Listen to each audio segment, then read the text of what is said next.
Ang ganda ng pagkapaliwanag nila. Hindi ko pa alam paano ko magpapaliwanag. Siguro, parang yung reaction ko nung umpisa, parang, uy, defensive sila, may tinatago. Good morning po. The defense panel po is saying that they're not afraid of the documents that the prosecution panel is asking to be subpoenaed. Ang gusto lang daw nila is na ayon sa Constitution at sa batas. How will you respond to that po? Well, unang-una, lahat naman po ng ginagawa namin ay naayon sa batas at naayon sa ating saligang batas. In fact, ito namang ginagawa po natin, yung impeachment proceeding, ay naayon talaga ito sa ating saligang batas. So, ang sa amin naman po ay simple lamang. Kung wala naman po tinatago, ano naman po ang dahilan para hindi payagan ang pagpepresenta ng mga ebidensya. Nang sa ganun, ay makita ng ating mga kababayan yung tanong, meron ba talaga o walang sapat na ebidensya laban sa ating Vice Presidente? Ganun naman po kasimple yun eh. Kasi hindi naman po pwedeng i-apply natin yung strict implementation ng rules of court dahil ito ay hindi naman po ito husgado. At dito po dapat liberal interpretation lamang. And in fact, ang impeachment po, sa impeachment po, ang rules of court ay suppletory lamang.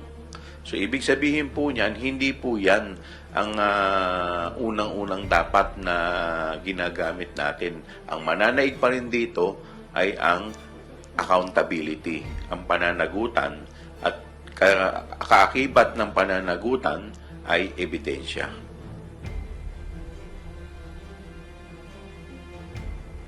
Attorney Katunan, would you like to react? The documents, itong bank certificates at saka yung BIR, mga pieces of evidence yan na maganda na narinig natin through you na hindi naman nag-o-object ang defense to present this evidence, no? At idadagdag ko lang from the point of view of the law, kasi legal ang pag-usapan naman natin, impeachment trial po ito. Klarong-klaro po sa batas, yung bank secrecy law, no? At sa ating mga anti-graft laws. Exception po, you can open bank records and you can reveal BIR documents in connection with an impeachment case. Ito po, klarong-klaro, hindi po subject sa interpretation. Naka-enumerate po yan sa batas. Impeachment case is an exception to the bank secrecy laws. Yun po ang sinabi ng aming proponent kahapon, si Congressman Shell Chokno, at marami ring decisions ang Supreme Court, no, as regards opening of bank records. The most recent precedent is the impeachment case against Chief Justice Corona, where on the basis of these bank records, he was convicted for impeachment. Due process, sinasabi nila, siguro violation of due process. Due process is not violated. Your right to privacy is not violated because first of all, sa due process, meron naman silang opportunity to cross-examine yung authentic ba itong bank records na yun, what does it prove, etc. No? So,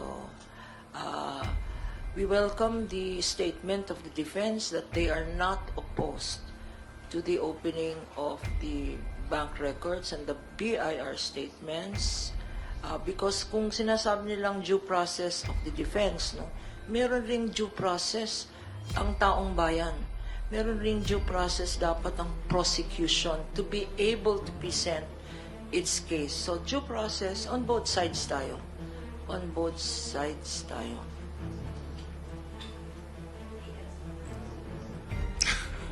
Ang ganda ng pagkapaliwanag nila. Hindi ko pa alam paano ko magpapaliwanag. Siguro, parang yung reaction ko nung umpisa, parang, uy, defensive sila, may tinatago.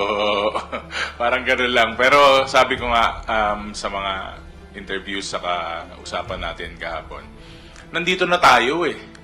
Nandito na tayo sa impeachment trial, di ba? Trial of the century. Pero sabi ni Kong Joel, baka trial of the year.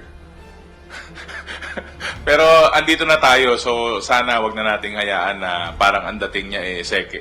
Yung sa mga nakaraan na ilatag na po natin lahat, pag-usapan na po natin lahat. Kung total, handa naman both parties, tanggap naman nila kung ano man ang maging desisyon ng impeachment court. So, 'di ba? All out na tayo. Andito na tayo Nabanggit na rin po ito before, yung fishing expedition.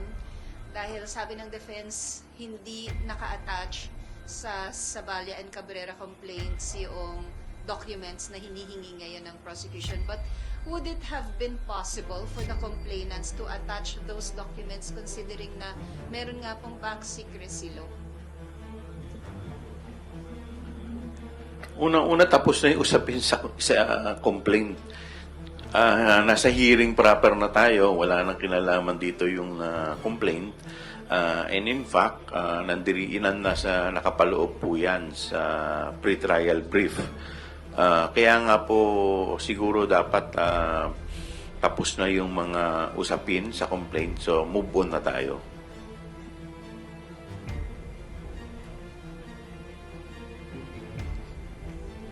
Attorney Kapunan, NBS, would you? Itong bank documents, hindi surprise yan. Matagal nang pinag-uusapan yan. In fact, it is inaccurate to state na hindi yan minention sa complaint, no? Sa Saballa complaint at inulit sa fourth complaint, no? Klarong-klaro po na as ultimate facts kasi ang complaint kasi ang linalagay doon ultimate facts. Sa complaint, hindi linalagay ang ebidensya. Evidence is a matter for the court. Or in the case of the House Committee on Justice, kanya sinobpina ang evidence sa House Committee on Justice hearings to determine probable cause, no?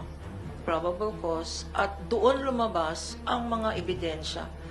Hindi naman kailangan na i-attach sa complaint. At saka nagiging mutan academic na yan because sa pre-trial, na-mention na natin na isasabpina, riniserve natin. Kasi both parties may reservation. Ang ibig sabihin ng reservation? No? Yung reservation, kasi requirement po sa batas, no? At saka sa rules of court, and rules of pre-trial ng Senado, kung hindi nakalista ang mga witnesses ninyo, or hindi naka-mention yung mga dokumento ninyo, hindi nyo na mapipresenta yan.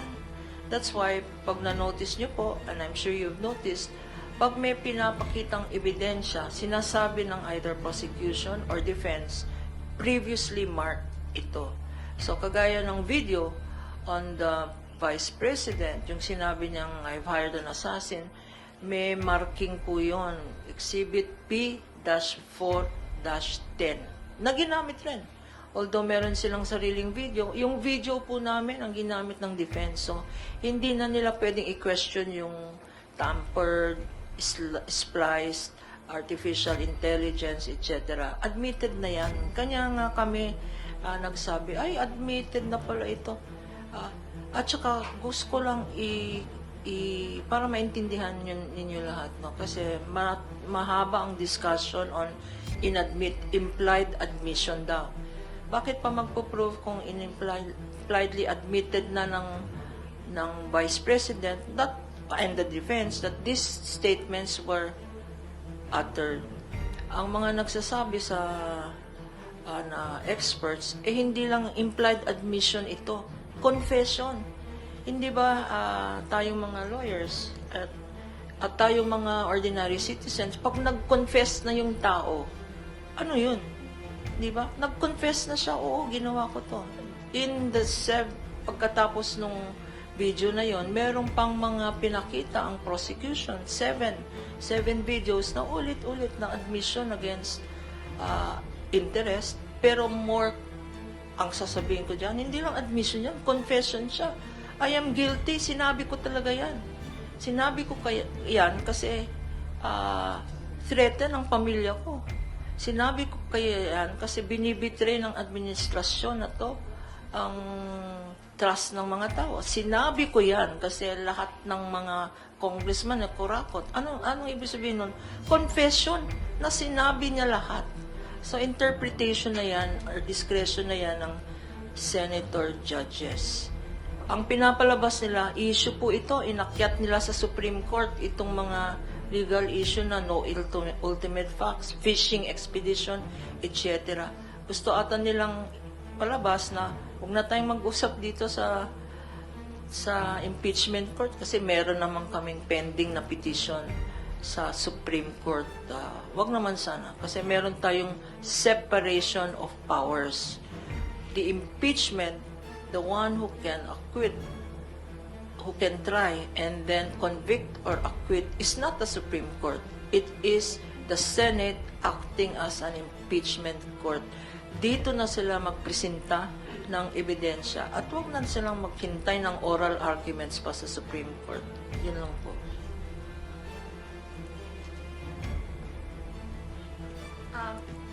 Ma'am, may final decision na po ba yung prosecution panel and Congressman Chua doon sa pagkuha ng authorization from the President to open the documents, the BIR files? This is a matter of strategy na pag-uusapan pa ng public prosecutors at kami po sa private counsel for the prosecutors, pag-uusapan po natin if it is still necessary.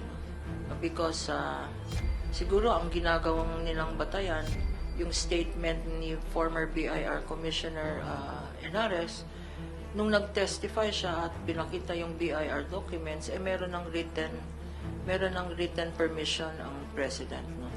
But it is just a matter of fulfilling a requirement if required by the impeachment court. Kung required yan ng impeachment court, the prosecution will do what is necessary and legal as determined by the Senate impeachment judges. Well, kagaya po na sinabi ni Attorney Capuna na legal strategy po yan. But in any event, syempre, i-explore muna natin yung ibang option. Kung hanggat maaari, syempre, ayaw naman natin na guluhin pa ang ating executive pagdating dito dahil marami rin naman ginagawa ang ating Pangulo. At kung may iba pang option, may iba pa kaming mga pupwedeng gawin, yun muna ang i-explore namin. Kapag pinasabina po ba ng impeachment court yung documents na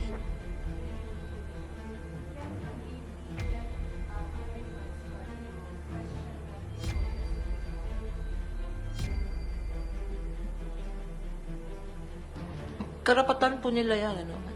Everybody has a right to question. Ano? It is the part of due process. They can, of course, question. We cannot predict how the Supreme Court decides, but on the part of the prosecution and the state, and the prosecutors representing the Republic, the state, no? We're very confident. We're very confident that we are on the right side of history.